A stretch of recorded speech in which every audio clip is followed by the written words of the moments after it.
So, question is, if God has sent humans on Earth, then where does the evolution process fit in, or does it fit in at all? Yeah, the Muslims argue about that a lot. A lot of Muslims feel that the concept of the evolution of species violates the Quran. And then there's others that believe it doesn't. You know what I'm saying? It's just like people that read the Bible. Some people read the Bible and say, yep, that story of creation is not an allegory or is not a parable. It is historical fact. It's about the origins of Homo sapiens.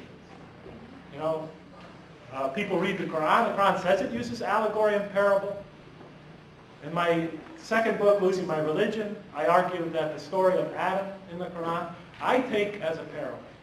I don't think it has to do with the scientific origins of human beings. And I explain why I believe that from other verses in the Quran that deal with the subject.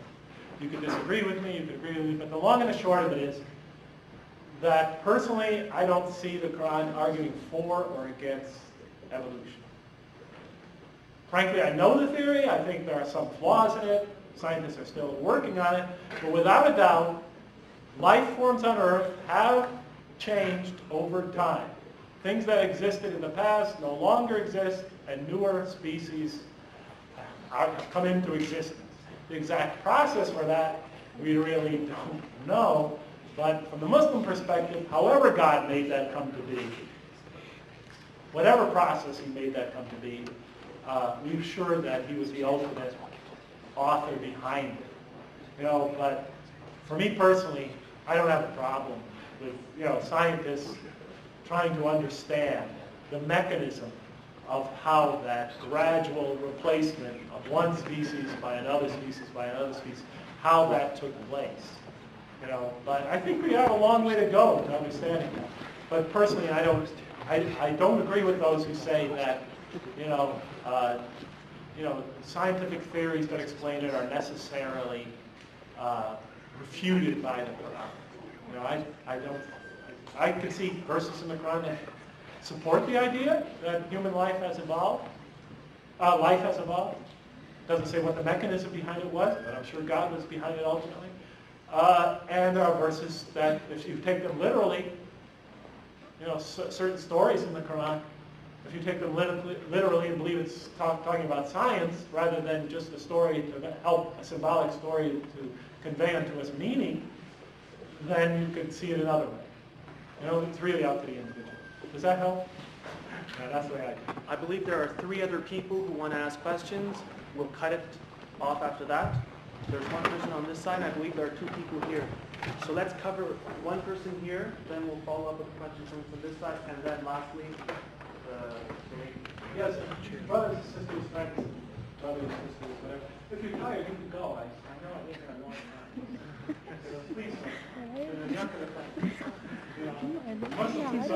Muslim people are so hospitable and so sensitive about those things. Yes. Hi. What partially influenced your decision to join Islam, from my understanding of your lecture, was that you were able to relate it to something personal, like an experience you had as a child. Do you think the Quran is general enough so that everybody can relate it in that way or in any other way to themselves or their experiences? That's a good question. That's a good question. Is that a good question? Yeah. The Quran general enough that everybody should be able to relate to it or be guided by it. Yeah, God only knows. God only knows. Well, to be honest with you, take my mom, for instance. My mom, very sincere person. Very truthful woman. Person who truly surrenders her life as best she can to God. She didn't get all involved in the theology of, Christology. It was beyond her. She was a brilliant woman, but it was beyond anything that she could do. She wasn't a theologian. She said, I'm not a theologian. I don't really fully understand things, but I know this God, I love God, and I believe in my religion. That's the way she explained it. It's my vehicle for experiencing God's grace, she used to say. Well, when I became a Muslim, that became quite a challenge for her. Are you following me, guys? And so we began discussing it, and she said, wow, you know, this is... First she started arguing against me, and then she started saying, I have great respect for your religion, and it makes a lot of sense, and things like that. And she said, where can I go and experience your community? So I took her to the mosque in San Francisco. I took her to the ladies' community in San Francisco, because they didn't allow women in the mosque in San Francisco. I took her to the ladies' community. She experienced, I didn't know what she was experiencing. I can't go back there. This was in San Francisco. It's not like that in all communities, but at that time. They were imposing a particular sort of cultural version of Islam. I mean, cultural perspective of Islam. And my mother, you know, had a horrible experience. You know, just utterly horrible. She said to me, Jeff, there is no room in this religion for somebody like me. I would be spiritually dead. I am so offended by what happened, you know, that I would feel totally alienated. Are you following me? Now, my mom, but what I'm trying to say is, my mom is very sincere, was a very sincere seeker of faith. And she sensed that there were some things about Islam that were very compelling. But she wasn't like me. My mom wasn't the type to do everything on an intellectual level. You know, my mom did things on an experiential level as well.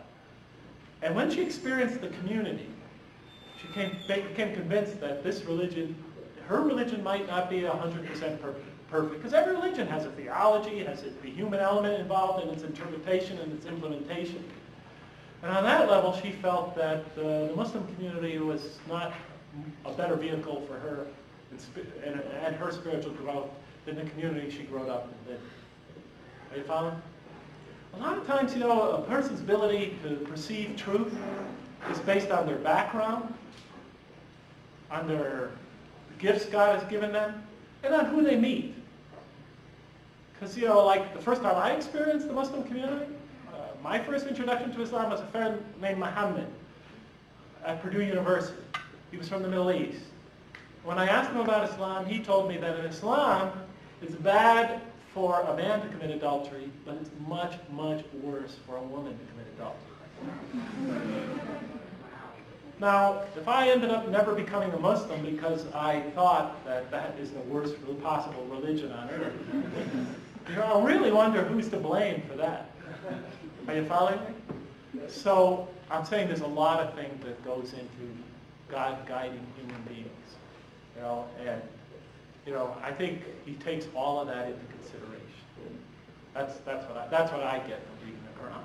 But that's a whole other argument, and a lot of people disagree with me. But you know, I'm going to write more about that in the future. I've written about it in the past. But great question. I hope I answered it okay. Thank you.